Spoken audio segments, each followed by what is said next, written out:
Hello అండి, welcome back to our channel Indu thoughts. This is me Indu. Welcome to daily vlogs. ఇక ఈరోజు video అయితే start చేసేద్దాము. First ఇంటి ముందర మాప్ పెట్టుకుని ముగ్గు అయితే పెట్టేసుకున్నాను. ఇక నెక్స్ట్ టీ ప్రిపేర్ చేస్తున్నానండి. నాకు మా హస్బెండ్కి అయితే టీ ప్రిపేర్ చేస్తున్నాను. నేను నార్మల్గా ఏదైనా వెజిటబుల్ జ్యూస్ కానీ ఫ్రూట్ జ్యూస్ కానీ తీసుకుంటూ ఉంటాము. కాకపోతే ఇక వీకెండ్స్లో అలా అయితే చేంజ్ అవుతూ ఉంటుంది కదా, కొంచెం రిఫ్రెషింగ్ లాగా.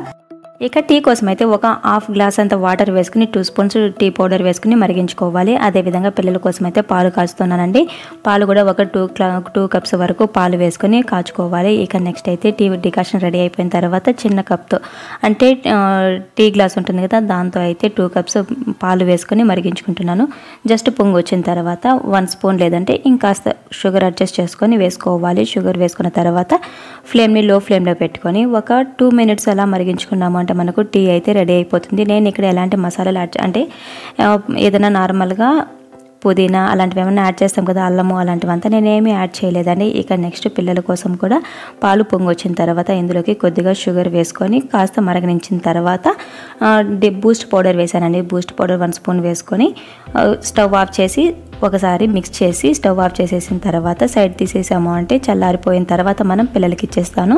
ఇక టీ కూడా రెడీ అయిపోయింది. టీ ఇక నేను మా హస్బెండ్కు అదేవిధంగా పాలు అయితే పిల్లలకి ఇద్దరికి అయితే సర్వ్ చేసేసాను. ఇక మార్నింగ్ బ్రేక్ఫాస్ట్ కోసం అయితే నేను ఇక్కడ జ్యూసే ప్రిపేర్ చేస్తున్నాను. అంటే నార్మల్గా అయితే మార్నింగ్ టైంలో జ్యూస్ తీసుకుని ఆ తర్వాత ఫ్రూట్స్ అలాంటివి ఏమన్నా తీసుకుంటా, లేదు అంటే నార్మల్ ఏమైనా బ్రేక్ఫాస్ట్ అయితే ప్రిపేర్ చేసేదానండి. కాకపోతే ఈరోజు రిఫ్రెషింగ్ లాగా అనేసి టీ ప్రిపేర్ చేశాను కదా, ఇక జ్యూస్ అయితే తీసుకుందాం, ఎందుకు స్కిప్ చేయడం అనేసి ఇక మార్నింగ్ బ్రేక్ఫాస్ట్కి అయితే బీట్రూట్, క్యారెట్ అదేవిధంగా పోమగ్రానైట్ జ్యూస్ అయితే ప్రిపేర్ చేస్తున్నాను. ఇవన్నీ చెక్కు తీసుకుని వాష్ చేసుకున్న తర్వాత స్మాల్ పీసెస్గా కట్ చేసి బ్లెండ్ చేసుకోవాలి. ఇదేంటి అంటే నార్మల్గా ఏబీసీ జ్యూస్ అంటారు కదా, యాపిల్, బీట్రూట్, క్యారెట్ వేసుకుంటూ ఉంటారు.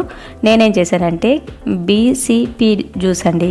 ఎందుకు అంటే బీట్రూట్, క్యారెట్ అదేవిధంగా పోమగ్రానైట్, ఇందులో కొద్దిగా షుగర్ కానీ హనీ కానీ అది మీ ఇష్టం ఏదైనా వేసుకొని పాలు లేదు అంటే వాటర్ వేసుకొని సర్వ్ చేసుకోవాలి. బ్లెండ్ చేసుకున్న తర్వాత ఫిల్టర్ చేసి సర్వ్ చేసుకోవడమే. ఇక నేనైతే ఈరోజు పాలు యాడ్ చేయలేదు, జస్ట్ వాటర్ యాడ్ చేశాను, కొద్దిగా షుగర్ వేసానండి.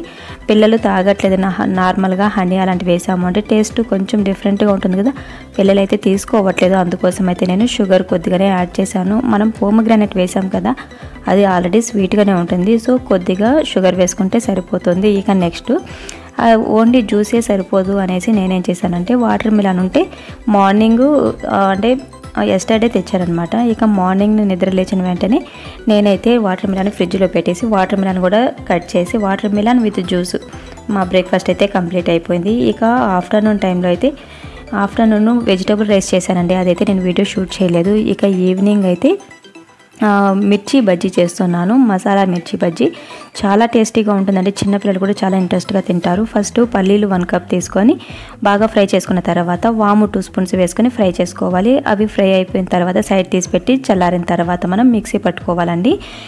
ఇందులోనే మనం పల్లీలు ఎన్ని తీసుకున్నాము, ఈ పుట్నాల పప్పు కూడా అంతే తీసుకోవాలి. తర్వాత ఇందులోకి కొద్దిగా సాల్ట్, చింతపండు వేసుకుని కొద్దిగా వాటర్ని యాడ్ చేసుకుంటూ బ్లెండ్ చేసుకోవాలి. నేను ఈ పల్లీలు ఫ్రై చేసుకున్నాను కదా, మనం అప్పుడే సిమ్లోనే పెట్టుకుని ఆయిల్ పెట్టేసాము అంటే మనకైతే ఆయిల్ మనం అంటే ఈ మిర్చి అంతా రెడీ చేసుకునే లోపు పిండి అంతా రెడీ చేసుకోవాలి కదా, ఈ టైంకి మనకైతే ఆయిల్ హీట్ అయిపోయి ఉంటుందండి.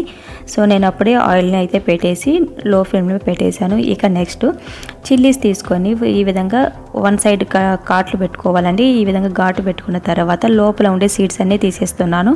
అంటే మనం మసాలా ప్రిపేర్ చేసుకున్నాం కదా, ఆ మసాలా పేస్ట్ను ఇందులో పెట్టుకోవాలి. మనం నార్మల్గా కూడా ప్రిపేర్ చేసుకోవచ్చు, కాకపోతే పిల్లలు ఏంటంటే తినరండి, వాళ్ళకి స్పైసీ ఉంటుంది, వాళ్ళు ఏదైనా ఒకసారి తిన్న వెంటనే ఇక నెక్స్ట్ టైం ఎప్పుడైనా చేస్తున్నాను అంటే వద్దనేస్తారండి. అందుకోసం అయితే నేను ఈ విధంగా పేస్ట్ ఇలాంటి పెట్టి చేసాము అంటే వాళ్ళకు స్పైసీ ఉండదు కాబట్టి ఇంట్రెస్ట్గానే తింటారు. ఈ విధంగా చిల్లీస్లో ఉండే సీడ్స్ అన్నీ తీసేసి సైడ్ పెట్టుకున్న తర్వాత ఈ పేస్ట్ ఉంది కదా, ఈ పేస్ట్ అయితే ఇందులోకి పెట్టేసుకుంటున్నాను.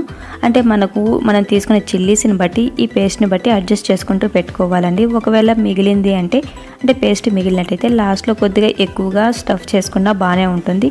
అంటే మనకు ఎట్లా అంటే పైన బజ్జీలు వేస్తాం కదా, లోపల ఇది క్లోజ్ అయిపోయి ఉంటుందండి. మనం చిల్లీ బజ్జీస్ తినేటప్పుడు చాలా టేస్టీగా ఉంటుంది. ఇక నెక్స్ట్ పేస్ట్ అయితే పిండిని ప్రిపేర్ చేసుకోవడం కోసం 1 కప్ వరకు శనగపిండి, ఒక 2 స్పూన్స్ అంత బియ్యం పిండి, అందులోనే పసుపు, కారం, ఉప్పు, అలానే ఇవన్నీ వేసుకున్న తర్వాత కొద్దిగా వాము కూడా యాడ్ చేసుకున్నానండి. వాము వేయడం వలన మనకు డైజెషన్ ప్రాబ్లమ్స్ రాకుండా ఉంటుంది. శనగపిండితో ప్రిపేర్ చేస్తాం కదా, సో డైజెషన్ ప్రాబ్లమ్స్ రాకుండా ఉండాలి అంటే వామును కూడా కొద్దిగా యాడ్ చేసుకొని కొద్దిగా వాటర్ని యాడ్ చేసుకుంటూ కలుపుకోవాలి. మనం ఒకసారిగా వాటర్ వేసేసాము అంటే వాటర్ ఎక్కువైపోతుందండి.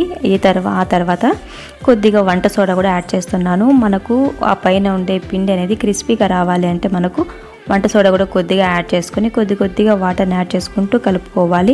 కన్సిస్టెన్సీ అనేది మనం బోండాలు వేసుకుంటాం కదా, దానికని ఇంకాస్త గట్టిగా ఉండేటట్లు చూసుకోండి. ఆ విధంగా ఉన్నట్టయితే మనకు బజ్జీ పైన పిండి కాస్త ఎక్కువగా ఉండి మనకు స్పైసీ లేకుండా ఉంటుంది. అదే కాకుండా మనం ఎక్కడ హోటల్లో పడి తీసుకున్నా కానీ వాళ్ళు ఇంకా అసలు మనమన్నా తక్కువగా వేస్తామండి.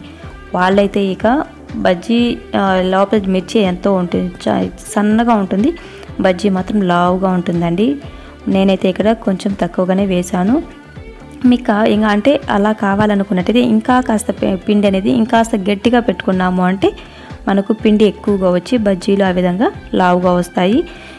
ఇక తర్వాత ఆయిల్ హీట్ అయిపోయిన తర్వాత ఈ బజ్జీలన్నీ వేసుకొని టర్న్ చేసుకుంటూ బ్రౌన్ కలర్ వచ్చేంత వరకు ఫ్రై చేసి సైడ్ తీసుకుంటున్నాను. ఈ విధంగా అన్ని బజ్జీలు వేసేసుకుంటున్నానండి.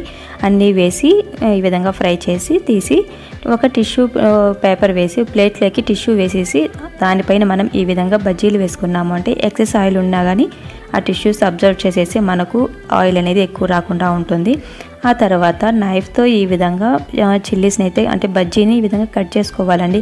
మనం ఫస్ట్లో ఘాట్లు పెట్టాం కదా, సేమ్ అదే ప్లేస్లో కట్ చేసుకున్నాము అంటే కొంచెం ఈజీగా వచ్చేస్తుంది. లేదు అంటే కొంచెం ఆ చిల్లీ అనేది కట్ అవ్వాలి కదా, ఆ వేడి పైన కట్ చేయలేమండి. ఈ విధంగా కట్ చేసుకున్న తర్వాత ఉల్లిపాయలు పెట్టుకోవచ్చు.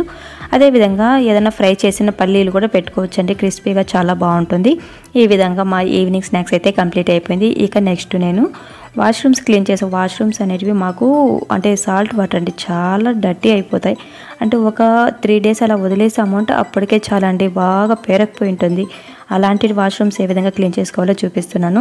ఫస్ట్ ఒక బకెట్లోకి ఒక 2 స్పూన్స్ అంతా పౌడర్, డిటర్జెంట్ పౌడర్ ఉంటుంది కదా, ఈ పౌడర్ని వేసుకోవాలి. అదేవిధంగా కొద్దిగా కంఫర్ట్ అంటే మనకు స్మెల్ బాగుండటం కోసం అయితే కంఫర్ట్ని యాడ్ చేశాను. అదేవిధంగా లాస్ట్లో కొద్దిగా హార్పిక్ అండి, మీరు వాష్రూమ్స్ దేంతో క్లీన్ చేస్తారో ఆ లిక్విడ్ అయితే కొద్దిగా వేసుకొని ఒక 2 jugs అంతా వాటర్ వేసి బాగా మిక్స్ చేసుకోవాలి. ఆ డిటర్జెంట్ లిక్విడ్ వాటర్ అంతా బాగా మిక్స్ చేసేసుకున్న తర్వాత జగ్గుతో కొద్దిగా ఈ విధంగా టైల్స్కు అంతా వేసుకొని మనం నార్మల్గా బ్రష్ పెట్టుకుంటాం కదా, ఆ విధంగా బ్రష్ పెట్టేసి తర్వాత నార్మల్గా మంచి వాటర్తో అయితే క్లీన్ చేసేసుకోవాలి. ఈ విధంగా క్లీన్ చేయడం వలన మనకు మొత్తం ఏదన్నా వాటర్ అంటే డర్టీ పార్టికల్స్ కానీ అదేవిధంగా ఏమైనా స్ట్రెయిన్స్ అనేటివి హార్డ్ స్ట్రెయిన్స్ ఉంటాయి కదా, అలాంటివంతా ఈజీగా పోతాయి.